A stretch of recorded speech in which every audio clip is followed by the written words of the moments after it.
Recently, a shocking incident occurred in China in which three 13-year-old high school students brutally murdered another 13-year-old boy. This incident has aroused great repercussion in society and at the same time reflects some profound social problems in Chinese society and its terrible future direction. Today, we will talk about this issue. First, let's discuss the basic situation of the case. On March 10th at around 1 p.m., a 13-year-old student named Wang Ziyao in Handan City, Hebei province, told his family he wanted to go out to play with his classmates.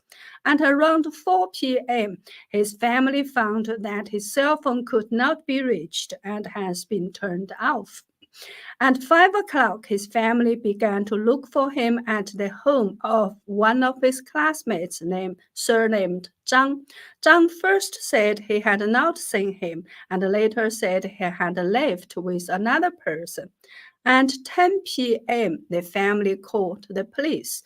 The police checked the record of nearby surveillance cameras and found that at about 3 p.m. on that day, Wang was together with three classmates. The police questioned the three classmates, but they said that they had not seen Wang. The next day, March 11th, Wang Ziyao's father obtained a duplicate SIM card with the same number as Wang Ziyao's cell phone and was able to log into Wang Ziyao's WeChat account. Wang Ziyao's father then found that 191 yuan, which was all the money in his son's account, was transferred to the classmate surnamed Zhang via WeChat right before his son's death. He immediately informed the police about this. The police questioned the three classmates again. At this time, they admitted that they had killed Wang Ziyao and buried him in a nearby abandoned vegetable shed. The police indeed unearthed the remains of Wang Ziyao there. 你们啊，有没有让我们家富士山苹果的又干又脆呀？想要的就来，我一会儿把地址给你们发过去，好吧，兄弟们。 This is a video of Wang Ziyao. He was helping his family to sell apples they grow.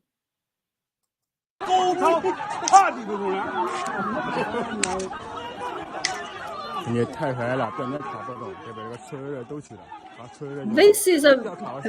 This video shows Wang Ziyao's family and relatives rushing to the site where Wang's body was buried on March 13th.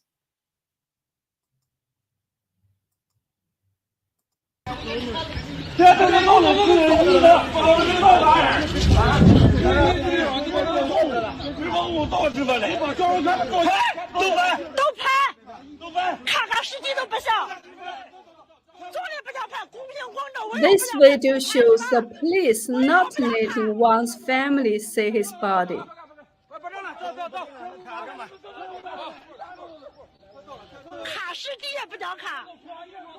The woman said, even don't allow us to see the body. The kid is dead, but they even don't allow with us to see the body.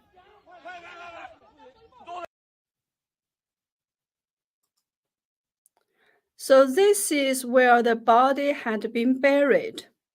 On March 13th, the police detained the three suspects for intentional homicide. This is a photo of the three murderers circulating on the internet.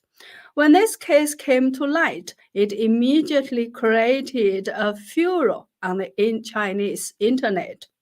First, the three murderers were only 13-year-old students.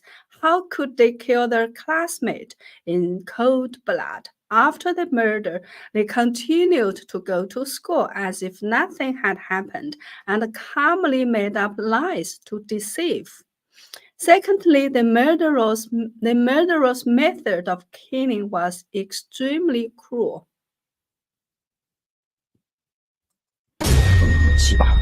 一开始我还以为是打击的预告，后来呢，开外来肝脏10分大的出血的保护出过前面的问题，那么还有可能就是后面应该是有小突然的。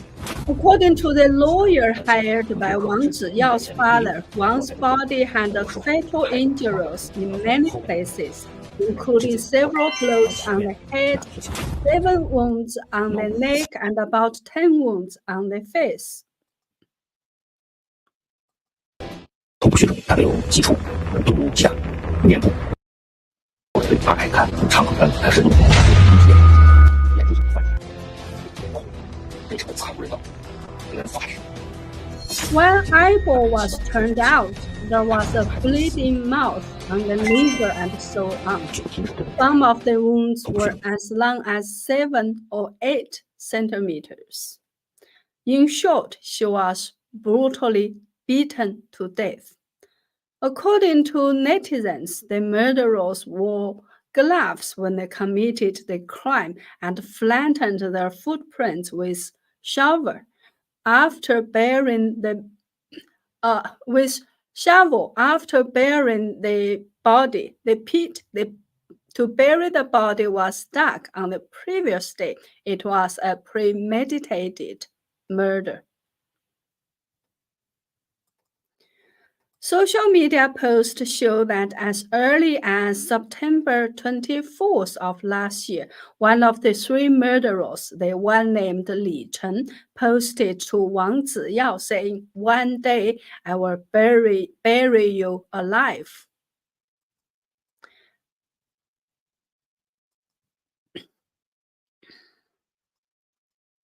This is the chat record of Li Chen's chat with another person.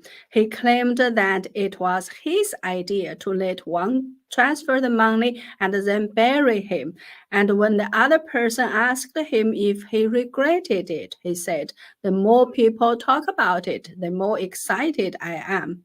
The other person asked again if he regretted it, and he said, "Minors don't go to jail," meaning that he doesn't regret it, as minors won't be sent to jail. Therefore, the third point of concern is, in this case, is the issue of punishment for underage offenses. China's criminal law used to set the age of criminal responsibility at 14, which was lowered to 12 in 2020. However, the death penalty does not apply to minors, and the maximum penalty is life imprisonment. So now there's also great concern about what kind of punishment these 3 murderers will receive. One parent online message has sparked a huge response, saying that if these 3 murderers are not punished severely, she will educate her children differently in the future. She would make her children fight back hard when they are bullied. She said that even if her child goes to jail for this, visiting her child in jail is better than going to her child's grave and crying. Her post has caused a lot of sympathy and support. Actually, sometimes the law seems powerless and ineffective when it comes to minors. For example, in 2010, a 13-year-old boy killed a 4-year-old boy from the same village in Guangxi province. But he was not criminally liable because he was under 14. In 2011, he seriously injured a 6-year-old girl. By this time, he was already 14, but was sentenced to only 6 years. However, he got out of prison only 4 years later, which was in 2015. At that time, he was 18, and he ended up raping and murdering an 11-year-old girl after he was released. This means that such a person's imprisonment didn't make him a better person, and he killed people as usual when he got out. If the law fails to protect the innocent and penalize murders, it is like rewarding crime. So now many people are also discussing whether the definition of underage should also be rethought. The fourth concern is why children as young as 13 could commit such a cruel crime. And it's not the first time such an incident has happened. For example, in 2019, an 11-year-old girl in China was tricked into entering the home of a boy Tsai, and after the girl refused to engage in certain behaviors with him, she was hacked to death, and her body was dumped in the bushes just 100 meters away from the killer's home. Shockingly, although Tsai was only a boy under 14 years old, he did not even panic after the murder. He appeared several times in the crowd of onlookers and to watch as well. And he bragged in a chat group that because he was under 14 years old, there was nothing to worry about committing a crime. On February 26 this year, there was a case in Guangdong province of a 13-year-old boy violating an 8-year-old girl. The police later told the victim's family that because the boy was not 14 years old, he could not be held criminally liable, so they didn't even open up a case. As a result, this 13-year-old young rapist is now still sitting in a classroom and attending school as if nothing had happened. In 2016, a boy in Guangxi province threw 3 young children into a well and killed them all. In 2017, a 15-year-old boy in Jiangsu province assaulted a 7-year-old girl before pushing her off a high building. In 2020, a 12-year-old boy in Anhui province took the life of a 10-year-old girl. In 2021, a 13-year-old boy in Shanxi province brutally took the life of a 6-year-old boy and hid his remains for 15 days. These incidents raised the question, what's wrong with the society? Some people say that China's stylistic social structure is a big problem. What does stylistic social structure mean? Well, since the CCP took power, the Chinese people have been divided into rural and urban populations. And even if the rural population goes to work in the cities, their children are not allowed to go to school in the cities, but can only stay in the rural areas and be taken care of by their grandparents or other relatives. There are nearly 300 million people in China who go to the cities from the countryside to work, and the population of the so-called left behind children is as high as 6 to 1 million. This is the figure for 2010. The official figure has been reduced in recent years, but it is still at the level of nearly 42 million. In this murder case in Handan, all 3 murderers and the victim were left behind children. Children who lack parental education and care for a long time may not have a sound mind and personality. Grandparents are too old and may be unable to discipline teenagers. Moreover, Chinese grandparents often spoil their grandchildren excessively, which can lead to such problems. China has tens of millions of left-behind children. So how serious a social problem is this?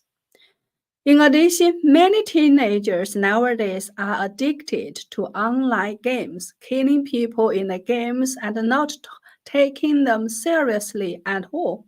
If they're not properly guided in real life, over time, these teenagers may slowly blur the lines between the virtual world and reality and bring the violence from the virtual world into the real world. Also, the years of hate education by the CCP have planted the seeds of evil in the hearts of children. After this incident, this time, many people shared this video again, which I translated and shared last year, saying that the reason for the killing was found. Take a look at this video. 无法要灭亡，无奈先死绝。倭寇仇今日，我儿还家之，上马杀敌，方显当儿本色。 So this is a military training organized in the school that takes pride in killing people, although the target of killing is the Japanese. Who can guarantee that this mentality of taking pride in killing people will not be applied to one's classmates? I think this is probably no other place in the world. I think there is probably no other place in the world where such a horrible and so cruel murder case of a 13-year-old boy has happened. While there are certainly problems of left-behind children and hate education in China, violence in the cyber world is a worldwide problem. So that's why I'm talking about this case in the hope that we can all come together to explore and think about how we can solve and avoid this problem. If you have any good ideas, please share with us. Speaking of this, I would like to recommend a new and rapid growing online platform called 干净 World, which has no speech control and at the same time eliminates pornography and violence, making it very suitable for students, the whole family, and children, and is a healthy, family-friendly platform. I also have a channel on this platform also called Inconvenient Truths by Jennifer Zeng. You're welcome to subscribe there. Maybe someday I'll quit YouTube and just broadcast on 干净 World.